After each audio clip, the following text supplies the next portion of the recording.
Iran is quietly building a new anti-Western alliance in Africa, showing no fear of Western opposition, recognizing the threat the West poses to the continent. Iran is actively helping African nations resist, demonstrated by its move to share security expertise with Burkina Faso. This has raised questions about how the West is allowing this to happen, whether it is unable to stop Iran's growing influence, or has already missed its chance to act. The situation calls for scrutiny. What happens when a country, long isolated and sanctioned internationally, starts to extend its influence beyond its usual reach? Iran, often overlooked by the West, is now boldly establishing a presence in West Africa by offering Burkina Faso its security know-how, catching Western powers off guard as they scramble to respond. This development is more than just diplomatic exchange, it's a deliberate strategic move that challenges the West's long-standing dominance in Africa. Iran is advancing its position, and Western nations must take notice. Tehran's chief diplomat in Ouagadougou Modibadi has announced Iran's readiness to share expertise with Burkina Faso in key areas like health, security, and the economy. This marks a significant strategic pivot toward closer cooperation, as Burkina Faso distances itself from Western-led groups, such as ECOWAS, joining forces instead with its partners in the newly formed Sahel Alliance (EGAS). The timing is no accident. Under military rule, Burkina Faso, Mali, and Niger are reconnecting with among Western powers like Iran and Russia, signaling a shift in their international alignment. To fully grasp the importance of Iran's expanding role in West Africa, it's necessary to explore what drives Tehran's interest in Burkina Faso and what goals it aims to achieve through this partnership. Why is Iran focused on West Africa? Venezuela, despite enduring U.S. sanctions and imperial pressures, is aligning with Iran in a bid to shape a new global order. Tehran's involvement in West Africa may seem sudden, but it is actually part of a carefully planned strategy for years.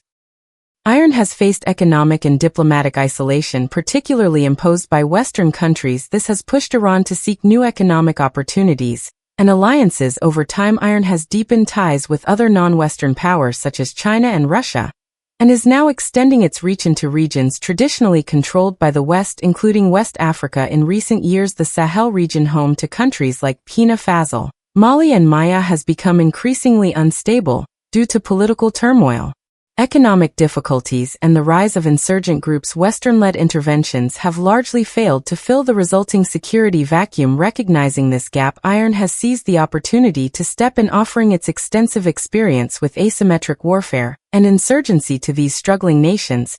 But why is this happening now as the world shifts from a unipolar to a multi-pillar order? President Rae's visit to Africa reflects Iran's broader strategy to establish new alliances with among Western countries, marking a clear challenge to Western dominance on the continent. Iran's shift toward deeper engagement with Africa fits within a broader global transition toward a multi-pillar world. This approach aligns closely with Iran's East policy, which seeks to strengthen political and economic relationships with among Western countries. Iran's goal is to expand its economic base by building stronger ties with African nations. A notable development in the region is the creation of the Alliance of Sahel States (AIS), which includes Niger, Burkina Faso, and Mali. These countries, all ruled by military governments, have openly rejected Western-influenced organizations like ECO and have instead formed their own armed alliance to assert greater autonomy and independence from Western powers. Within this context, Iran sees the AES as a potential ally in its broader struggle against Western dominance. By sharing its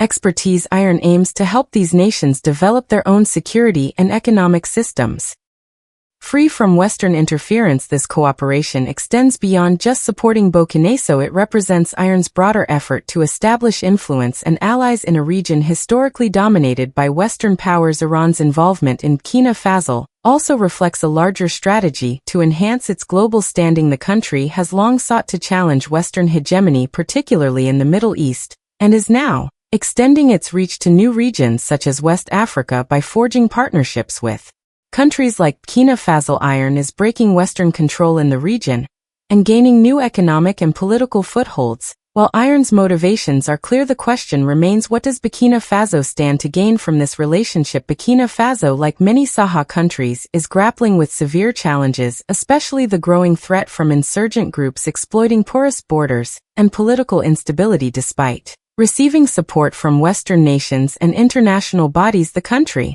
has endured prolonged insecurity and instability. Often Western-led efforts in the Sahel have been ineffective or even counterproductive. This failure has driven Burkina Faso's current military leadership to seek alternatives, making iron's offer of security expertise particularly appealing. Iron's decades of experience fighting insurgencies and asymmetric warfare both domestically and through its Middle Eastern proxy networks provides valuable knowledge that Burkina Faso finds relevant. Add your voice to the total liberation of Africa by leaving a comment in the comment section below. Do not forget to like and subscribe for more informative videos like this one. Let's proceed. Iron has shown deep understanding in countering unconventional warfare, evidenced by its role in the Syrian civil war and support for Lebanon, but Burkina Faso faces similar threats from insurgent groups in the Sahel, which makes Iron's expertise highly valuable. Beyond security, Iron has experienced managing a struggling economy under heavy sanctions, which resonates with Burkina Faso's economic challenges. Like many nations in the region, Burkina Faso depends heavily on loans and aid from global financial institutions, such as the World Bank and the IMF, often tied to conditions that may not align with the country's best interests. By partnering with Iran, Burkina Faso might reduce its dependence on Western assistance and explore alternative economic models that promote greater sovereignty and self-reliance. A key part of Iron's offer to Burkina Faso is the establishment of a pharmaceutical production facility. This development is especially important considering Burkina Faso's healthcare system has long been underfunded and stretched thin. The COVID-19 pandemic exposed significant weaknesses in the system, with many citizens still lacking access to basic medical services. By helping Burkina Faso build its own pharmaceutical industry, Iron aims to strengthen the country's healthcare infrastructure and reduce its dependence on imported medicines. Beyond health, this initiative could also bring broader economic benefits by stimulating local industries, creating jobs, and reducing reliance on foreign aid over time.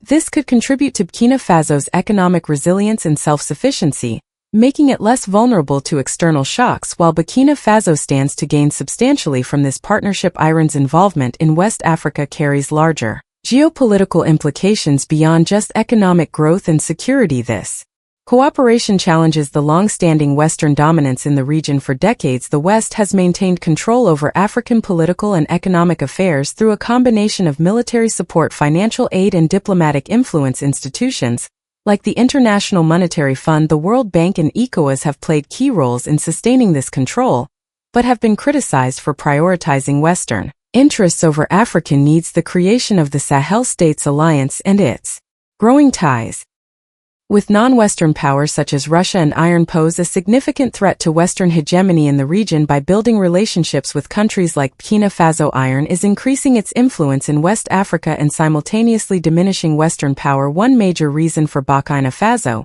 and its neighbors' shift away from the West is the failure of Western-led efforts to secure the Sahel. Despite years of military aid from the US, France, and others, insurgent groups have grown stronger and political instability has made governance increasingly difficult. In contrast, Iron's security approach is shaped by its own experience with asymmetric warfare and insurgency.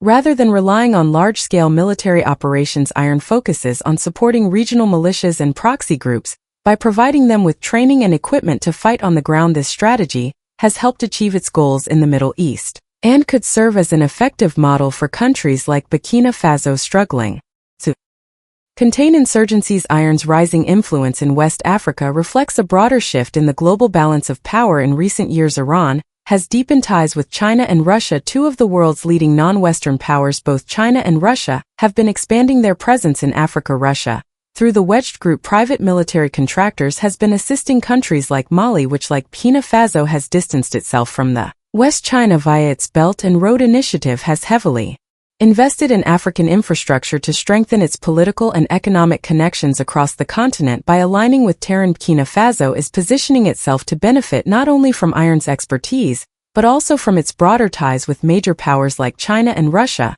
This alliance could open doors to new funding and development opportunities, further reducing Burkina Faso's reliance on Western aid. The big question now is, how is the West responding as Iron and other non-Western countries expand their influence in Africa? Are Western nations sticking to old strategies, or are they adapting to this evolving reality? So far, the West's response to Iron's growing presence in West Africa has mostly been reactive instead of rethinking its approach. The West has increased economic sanctions and military activities in the region, But as countries like Mali and Burkina Faso forge new partnerships with non-Western powers and distance themselves from Western-led bodies such as ECOWAS, these traditional tactics seem increasingly ineffective. ECOWAS has historically been a key tool for Western influence in West Africa, and after Burkina Faso, Mali, and Niger left ECOWAS to form the Alliance of Sahel States, AS, the West even threatened military action. For example, after Niger's July 2023 military coup was considered using force to restore democracy. However, these heavy-handed measures have only fueled resentment among the Sahel countries as Western military efforts in the region falter. Nations like Burkina Faso are no longer willing to accept Western dominance by aligning with Russia and Iran. They are signaling a determination to chart their own paths without Western interference alongside military threats. The West has relied heavily on sanctions to maintain its control over Africa, yet these sanctions often backfire, pushing African countries to seek alternative sources of development and funding. Iran's proposal to build a pharmaceutical production plant in Burkina Faso directly addresses the shortcomings of Western aid to the country's healthcare system by offering practical solutions. Iran is positioning itself as a more reliable partner for Burkina Faso's development needs. This shift is part of a broader pattern where African nations increasingly turn to non-Western powers for investment and assistance. China's Belt and Road Initiative, for instance, has funneled billions into African infrastructure, while Russia has expanded its military influence through groups like Wagner. The West's continued reliance on sanctions and traditional aid reflects a fundamental misunderstanding of the changing dynamics in Africa. Sahel countries are growing less receptive to Western control and more open to partnerships with among Western actors such as Iran and Russia. Consequently, the West is becoming increasingly isolated and irrelevant in the region due to its failure to adapt. What does this mean for the future of global power as the West struggles to maintain its influence in Africa? The evolving alliances between African nations and powers like Russia and Iran signal a significant shift in the world order. The West once assumed its dominance over Africa was guaranteed, but the rise of new coalitions like the AES, together with growing ties to China, Russia, and Iran, marks the beginning of a new era. These emerging partnerships will shape global affairs for years to come. The expanding relationships between African countries and non-Western powers reflect a broader movement across the continent. One-way nations seek greater independence and alliances that grant them more control over their own destinies. This trend is not confined to West Africa, but is spreading throughout Africa as countries explore alternatives to Western-dominated institutions. African countries are increasingly forging new partnerships with non-Western nations, gaining significant benefits from these collaborations. Most importantly, these alliances offer greater autonomy and freedom from Western-dominated institutions such as the World Bank and the IMF. By working with countries like China, Iran, and Russia, African states can explore alternative development models that unconstrained by Western demands. These partnerships also open up access to fresh funding and developmental support. For example, China's Belt and Road Initiative has invested billions in African infrastructure, while Russia, through private military contractors like the Wagner Group, has expanded its military presence on the continent.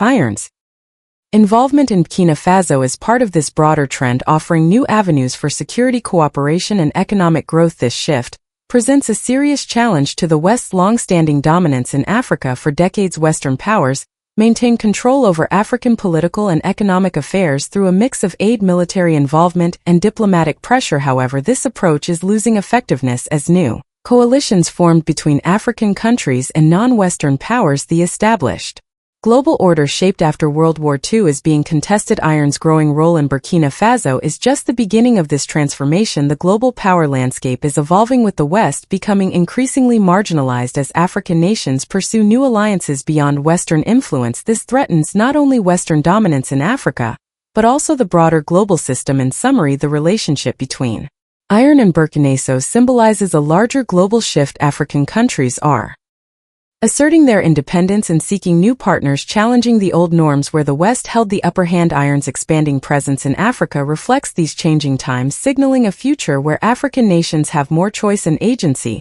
The West can no longer take it for granted and risks falling behind in the emerging global order.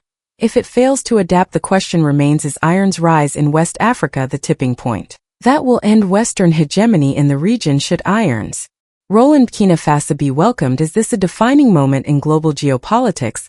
Let us know what you think in the comments below. And don't forget to like, share, and subscribe for more insightful